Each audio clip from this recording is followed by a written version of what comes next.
Hello दोस्तों, कैसे हैं आप लोग। टेक्निकल क्लासेस में आपका फिर से स्वागत है दोस्तों। तो दोस्तों इस वीडियो में हम बात करेंगे यूपी पीसीएल से संबंधित कुछ एमसीक्यू क्वेश्चन। तो आइए दोस्तों वीडियो शुरू करते हैं।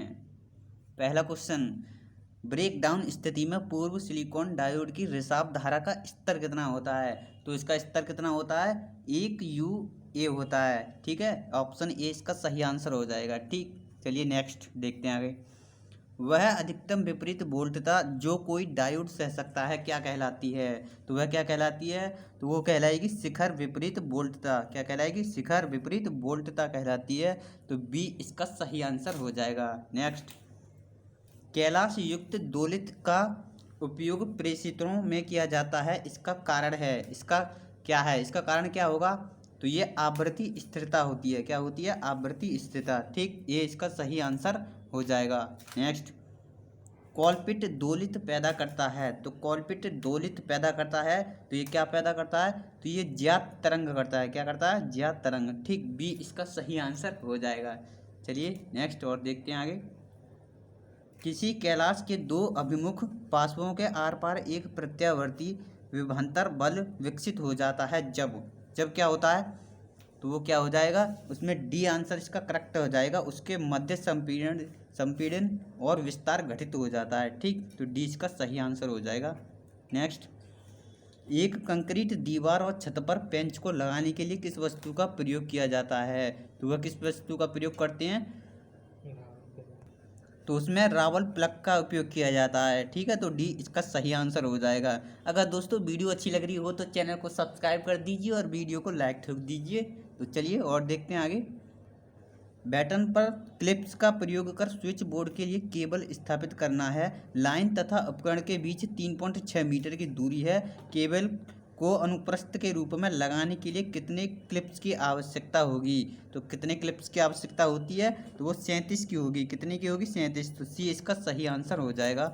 नेक्स्ट, धात्विक गुप्त वायरिंग पद्धति में जहां दीवार उभरी हुई रहती है वहां केबल लगाने के लिए निम्नलिखित में से किसका प्रयोग किया जाता है। तो वहां पर किसका प्रयोग करेंगे, धात्विक लचीली नलिका का प्रयोग करेंगे। ठीक, कौन सी, धात्विक लचिका नलिका का प्रयोग करेंगे। तो सी इसका सही आंसर हो जाएगा। नेक्स्ट, मेन से आपूर्ति को अनेक शाखाओं में ले जाने के लिए वायरिंग प्रणाली 3 प्रकार से प्रयुक्त की गई है। आईई नियमानुसार प्रत्येक मंजिल क्षेत्रफल और उसके भाग के लिए रिंग मुख्य परिपथ होना आवश्यक है। यह क्षेत्रफल कितना है, तो यह क्षेत्रफल कितना होता है, तो ये 100 वर्ग मीटर होता है। कितना होता है, 100 वर्ग मीटर। ठीक है, ये इसका सही आंसर हो जाएगा। नेक्स्ट, यदि दो आमीटर एक्स और वाई को पूर्ण पैमाना विक्षेप के लिए क्रमशः 40 mA और 50 mA धारा की आवश्यकता होती है तो क्या होता है, तो वो यांत्रिक एक्स अधिक सुग्राही है। कौन सा हो जाएगा, एक्स सुग्राही होगा। ठीक, तो यानी ये इसका सही आंसर हो जाएगा। नेक्स्ट, किसी आमीटर में शंट प्रतिरोध का मान सामान्यतः होता है। तो कितना सामान्य होता है, तो प्रतिरोध उसका कम होता है। क्या हो जाएगा, प्रतिरोध कम हो जाएगा। तो सी इसका सही आंसर है। नेक्स्ट, यदि नापी जाने वाली धारा के मान का अनुमान ना हो तो मापन प्रारंभ करना चाहिए। तो उसके लिए क्या करना चाहिए, उच्चतम माप सीमा से करना चाहिए। क्या करना चाहिए, उच्चतम माप सीमा से। ठीक, नेक्स्ट, वोल्ट मापी की सुग्राह्यता को व्यक्त किया जाता है। तो वोल्ट मापी को किससे सुग्राह्यता किया जाता है, तो वो किया जाता है ओम से या फिर वोल्ट में किया जाता है। ठीक, तो डी इसका सही आंसर हो जाएगा। नेक्स्ट, लेप वाइडिंग में समांतर पथ होते हैं। तो लेप वाइडिंग में समांतर पथ कितने होते हैं, तो वो ध्रुव संख्या के तुल्य होंगे। कौन से होंगे, ध्रुव संख्या के तुल्य होते हैं। तो सी इसका सही आंसर है। नेक्स्ट, एकल लूप जनित्र की निर्गत वोल्टता स्थिर होती है। तो एकल लूप जनित्र की निर्गत वोल्टता स्थिर होती है, तो वो कैसी होती है, तो वो स्पंदित एसी होती है। कौन सी होती है, स्पंदित एसी। तो डी इसका सही आंसर है। जनित्र द्वारा उत्पादित वोल्टता का मान ज्ञात करने का समीकरण क्या है, तो उसका समीकरण क्या है, तो इसमें बी इसका करेक्ट आंसर हो जाएगा। ठीक, नेक्स्ट, किसी जनित्र के चुंबकीय क्षेत्र में गतिमान किसी चालक की गति दिशा को विपरीत करने का धारा प्रवाह पर क्या प्रभाव पड़ेगा। तो उस पर क्या प्रभाव पड़ता है, तो उस पर प्रभाव पड़ेगा यानी धारा प्रवाह की दिशा में विपरीत हो जाएगी। तो सी इसका सही आंसर है।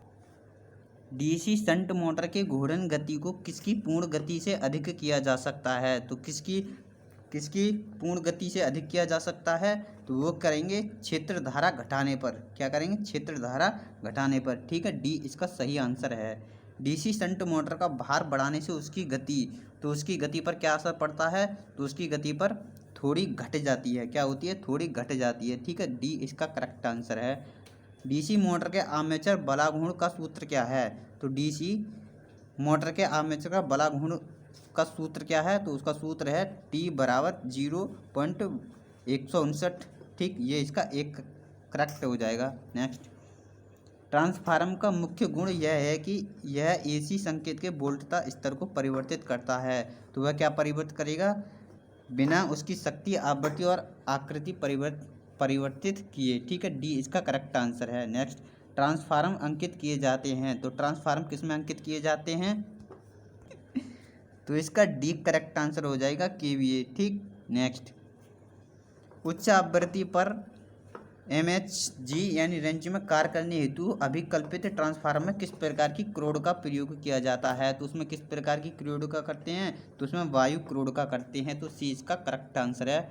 नेक्स्ट, यदि किसी ट्रांसफार्मर की द्वितीयक वेस्टर्न के लपेटों की संख्या दुगनी कर दी जाए और साथ ही प्राथमिक वोल्टता आधी कर दी जाए तो उसकी द्वितीयक वोल्टता क्या होगी? तो उसकी द्वितीयक वोल्टता क्या होगी? वही होगी। कौन सी होगी? वही। ठीक है, सी इसका करेक्ट आंसर है। नेक्स्ट, एक वर्तक के बीच गुणक और वितरक गुणक के मान क्रमशः 0.9 तथा 0.8 हैं। एक पूर्ण चित्र पर संदर्भित वाइडिंग की अपेक्षा इन गुणों के कारण विकसित विभवांतर बल गुना हो जाएगा। तो वो कितना गुना हो जाएगा?